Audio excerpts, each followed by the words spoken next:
By February, fully two-thirds of the loans made by New Century, another hook subprime lender, were cash out revenues from more than half the subprime originations and more than one-third of all Alt-A loans were used for refinancing, according to Jonas Thomas, a former economist and the National Economic Council, who is now at the George Washington University Financial Department.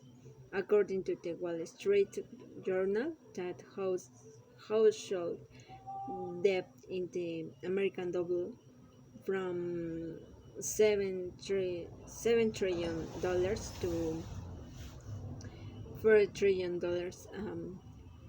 between debt related to housing was responsible for 80% of that increase, and of course housing prices themselves were going through the roof, which both enabled and exacerbate everything else since one 194, according to data completed by the CNP Case-Shiller Home Price Index. The average home increased in value by 0.7% a year, but between 2001 and 2006, 14 of the 20 largest metropolitan areas in the country saw home values rise by more than 10% a year. Median homes prices in hot areas like Phoenix and Las Vegas increased by an inflation adjusted 80%, the ratio of home prices to income, which had hovered between 2 and 4 since the Great Depression, shot up into some places to as high in, according to data collection by the financial blogger Paul Kredowski.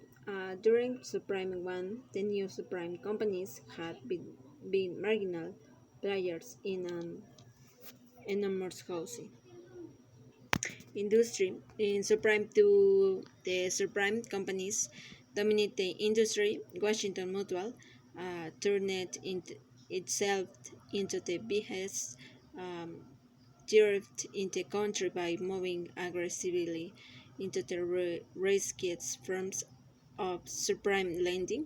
New Century and Option One and by players during Subprime One become multi-billion dollars companies, and then there was America's.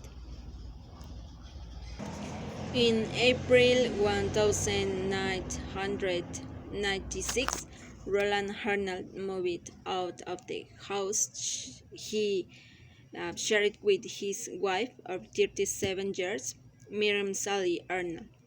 During their divorce proceedings, he told her that because things were not going, going that well with his business, her financial futures would be uncertain unless she settled quickly. She later adding in a court filing, please do not consider this any gate of trade. Arnold's lawyer told her is in a letter in the divorce which was finally set in April 100, 900, no, 1998. She got $1 million tax free in their homes in Los Angeles and Palm Springs. Arnold also paid her legal fees. He in turn got full control of his brand new company, America's Capital Corporation, or ACC. Um, as it turned out, Arnold's financial futures was spectacular. In, in the spring of 1997, before the divorce was concluded. Arnold had spun off a division of Long Beach in an initial public offering. Arnold's name was mentioned only once in the offering documents as the owner of 69.9% of the parent company. His company sold off its shares to outside investors, rippling a little over um, in the process. A few years later, the new publicity held Long Beach was sold to Washington Mutual, marking the trip's entry into Supreme Leading.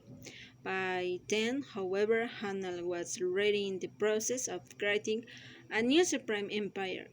Under the umbrella of ACC, his most promising new venture was Ameriquest. ACC became a holding company for more than a dozen entities, including Ameriquest and Town and Country, two retail supreme lenders with their own sales force and agent which sold loans through independent brokers. According to the American Banker, from 2001 to 2004, loan volume grew more than 12-fold um, to $82.7 billion, putting ACC stopped the list of subprime lenders that year, according to figures published by the Los Angeles Times. Between 2002 and 2004, ACC generated $7.6 billion in the revenue and earned $2.7 billion in profits. Ameriquest itself made more than $80 billion in the loans in 2004 in a speaker year. In some ways, Arnold followed his whole playbook. He made his priced loans to people who would eventually have trouble paying them back, and he sold the loans to Wall Street, but he did at a much bigger scale than Long Beach, boasted by amazing advancing company. Ameriquest by $2.5 million a year for the naming rights to the Texas Rangers Stadium, and another roughly $3 million to sponsor the Rolling Stones. A bigger backdoor in 2005, it spent unload sums on commercial blimps and sponsorship of everything from NASCAR to the popular PBS program at QS Roadshow. The company's slogan was "What else?" The proud sponsor of the American Dream. Executives were extremely well paid. Wayne Lee, who had worked for Arnold since 1990, spent 1 year as Ameriquest as CEO before quitting in the spring. He later said in a deposition that he had received year business of around $5 million on top of his roughly in salary. His severance agreement was truly stunning. In return for working a maximum of 25 hours every 3 months and agreeing to neither complete with no disparaging SEC, the company agreed to pay him $50 million. As for land officers, they got a small base salary but made most of their money on commission, typical of all the revenue they generated.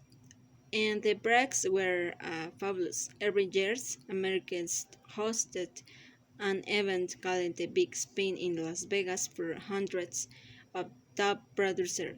Jim Belushi was the MC, and the rock band 30A Blind played.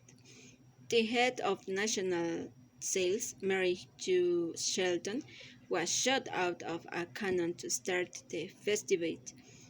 Mm, and the Black Eyed Peas played.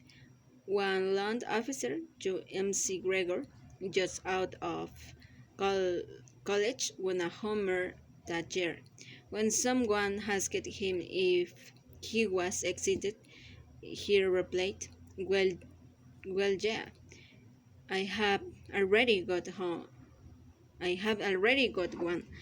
The company also gave its top 300 land officers an all expenses paid trip to Hawaii.